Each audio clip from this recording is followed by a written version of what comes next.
કવિતા અને સાહિત્ય તમારી પાસેથી ક્યાં ગયા? એ ક્ષેત્ર છોડીને અહીં આ કારકુનીમાં? સ્ત્રીએ જૂની યાદ જાગ્રત કરી. ઉત્તરમાં યુવાન જરાક મોઢું નીચું કરી ગયો અને વીલું મોઢું રાખીને ઊભો રહ્યો. પણ મહેમાનની આંખો હજી એ ઉત્તર માગતી ચોટી હતી. કારકુન જુવાનનો હાથ ધીરે ધીરે પોતાના ગજવા તરફ ગયો. અંદરથી નાની એક નોંધ પોથી ખેંચીને એમાંથી એણે એક પતાકડું ઉપાડ્યું.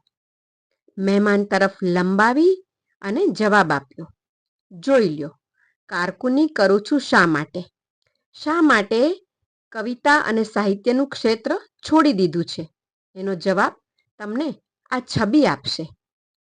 સ્ત્રી જેમ જેમ છબી નિરખતી ગઈ એમ એમ એના મોં પર અને હોઠ પર સ્મિત ફૂટી આવ્યા. આ બધા કોણ છે? 1 2 3 4 5. આ પાંચે શું તમારા? કોલેજ કાળમાં સાથે ભણતા એક યુવાન અને યુવતીની 7 વર્ષ પછી મુલાકાત થાય છે અને યુવતી છે એ પોતાનો જૂનો સમય યાદ કરીને પૂછે છે યુવાનને.